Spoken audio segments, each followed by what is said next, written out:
بسم الله الرحمن الرحيم يسألونك عن المحيض قل هو أذى فاعتزلوا النساء في المحيض ولا تقربوهن حتى يطهرن فإذا تطهرن فأتوهن من حيث أمركم الله إن الله يحب التوابين ويحب المتطهرين سورہ بقرہ آیت نمبر 222۔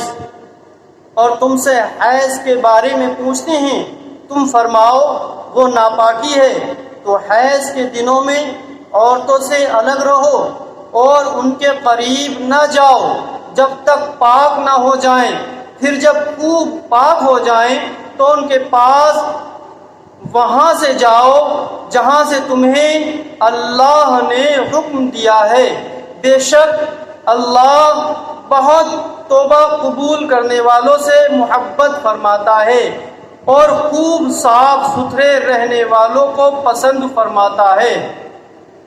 وَيَسْأَلُونَكَ عَنِ الْمَحِيضِ اور تم سے حیض کے بارے میں پوچھتے ہیں۔ شان نزول: عرب کے لوگ یہودیوں اور مجوسیوں کی طرح حیض والی عورتوں سے بہت نفرت کرتے تھے۔ ان کے ساتھ کھانا پینا، ایک مکان میں رہنا انہیں گوارا نہ تھا، بلکہ یہ شدت یہاں تک پہنچ گئی تھی کہ ان کی طرف دیکھنا اور ان سے کلام کرنا بھی حرام سمجھتے تھے، جبکہ عیسائیوں کا طرز عمل اس کے بالکل برعکس تھا، یعنی وہ ان دنوں میں عورتوں سے ملاپ میں بہت زیادہ مبالغہ کرتے تھے۔ مسلمانوں نے حضور پرنور صلی اللہ تعالی علیہ وآلہ وسلم سے حیض کا حکم دریافت کیا تو اس پر یہ آیت نازل ہوئی اور افراط و تفریط کی راہیں چھوڑ کر اعتدال کی تعلیم فرمائی گئی اور بتا دیا گیا کہ حیض کی حالت میں عورتوں سے ہم بستری کرنا حرام ہے، اور چونکہ یہ قرآن کی واضح آیت سے ثابت ہے لہذا ایسی حالت میں جماع جائز جاننا کفر ہے اور حرام سمجھ کر لیا تو سخت گناہ گار ہوا، اس پر توبہ فرض ہے۔ یوں ہی ناف سے لے کر گھٹنے کے نیچے تک کی جگہ سے لذت حاصل کرنا منع ہے۔ بقیہ ان سے گفتگو کرنا، ان کے ساتھ کھانا پینا، حتیٰ کہ ان کا جھوٹا کھانا بھی جائز ہے، گناہ نہیں ہے۔ اس آیت سے یہ بھی معلوم ہوا کہ عورت کے پچھلے مقام میں جمع کرنا حرام ہے، کیونکہ وہ بھی گندگی کا مقام ہے۔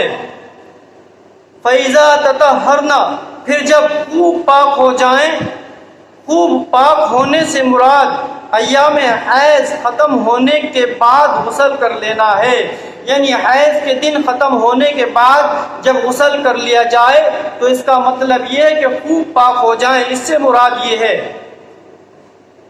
حیض کے چند احکام: حیض کی کم سے کم مدت 3 دن اور زیادہ سے زیادہ 10 دن ہے۔ حیض کے دنوں میں عورت کے لیے تلاوت قرآن، نماز، روزہ، مسجد میں داخلہ، قرآن کو چھونا اور خانہ کعبہ کا طواف حرام ہو جاتا ہے۔ ذکر و درود وغیرہ میں کوئی حرج نہیں، البتہ اس کے لیے وضو کر لینا مستحب ہے۔ ایام حیض کے روزوں کی قضا عورت پر لازم نہیں، یعنی رمضان کے مہینے میں اگر عورت کو حیض ہو تو اس کی روزوں کی قضا عورت پر لازم ہے، بعد میں وہ روزے رکھے ضروری ہے، جبکہ نماز معاف ہے، نمازوں کی قضا نہیں، روزے کی قضا ہے، رکھنا لازم اور ضروری ہے۔ مزید تفصیل کے لیے بہار شریعت حصہ 2 کا مطالعہ فرمائیں۔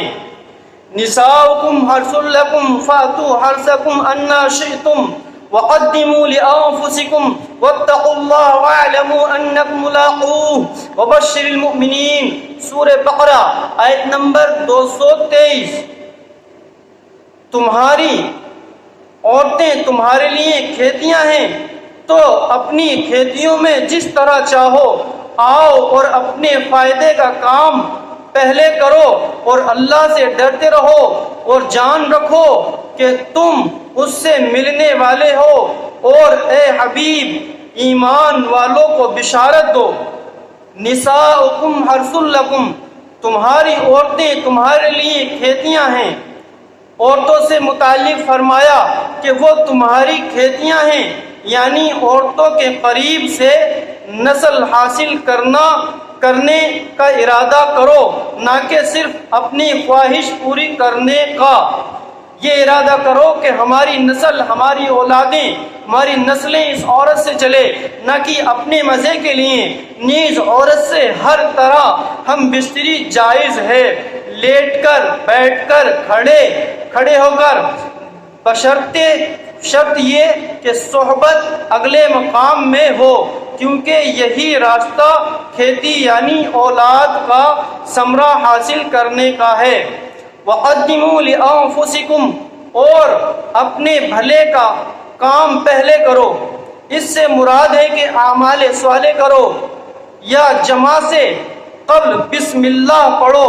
نیز بیویوں میں مشغول ہو کر عبادات سے غافل نہ ہو جاؤ، کہیں ایسا نہ ہو کہ اپنی بیویوں میں غافل ہو کر اللہ کی عبادت سے بھی دور ہو جائیں۔ اللہ کو یاد کرو، اللہ نے ہمیں کیسی کیسی نعمتوں سے نوازا ہے۔ حضرت عبداللہ بن عباس رضی اللہ تعالی عنہما سے روایت ہے، حضور اقدس صلی اللہ تعالی علیہ وآلہ وسلم نے ارشاد فرمایا، اگر تم میں سے کوئی اپنی بیوی کے پاس جائے تو کہے بسم اللہ اللہم جنبنا الشیطان وجنبنی الشیطان ما رزقنا، اللہ کے نام کے ساتھ، اے اللہ عز و جل ہمیں شیطان سے محفوظ رکھنا اور اس کو بھی شیطان سے محفوظ رکھنا جو تو ہمیں عطا فرمائے۔ بس یہ دعا پڑھنے کے بعد صحبت کرنے سے جو بچہ انہیں ملا اسے شیطان نقصان نہیں پہنچا سکے گا، اس بچے کے اندر شیطانیاں نہیں ہوں گی۔ وَلَا تَجْعَلُوا اللَّهَ عُرْضَةً لِأَيْمَانِكُمْ أَن تَبَرُّوا وَتَتَّقُوا وَتُصْلِحُوا بَيْنَ النَّاسِ وَاللَّهُ سَمِيعٌ عَلِيمٌ، سورہ بقرہ آیت نمبر 224۔ اور اپنی قسموں کی وجہ سے اللہ کے نام کو احسان کرنے اور پرہیزگاری اختیار کرنے اور لوگوں میں صلح کرانے میں آڑ نہ بنا لو، اور اللہ سننے والا جاننے والا ہے۔ وَلَا تَجْعَلُوا اللَّهَ عُرْضَةً لِأَيْمَانِكُمْ، اور اپنی قسموں کی وجہ سے اللہ کے نام کو آڑ نہ بنا لو۔ حضرت عبداللہ بن رواحہ رضی اللہ تعالی عنہ نے قسم کھائی تھی کہ میں اپنے بہنوئی حضرت نعمان بن بشیر رضی اللہ تعالی عنہ سے نہ کلام کروں گا، نہ ان کے گھر جاؤں گا، اور نہ ان کے مخالفین سے ان کی صلح کراؤں گا۔ جب اس کے متعلق ان سے کہا جاتا تو وہ کہتے کہ میں قسم کھا چکا ہوں، اس لیے یہ کام کر ہی نہیں سکتا۔ اس پر یہ آیت نازل ہوئی اور نیک کام کرنے کی قسم کھانے سے منع کر دیا گیا۔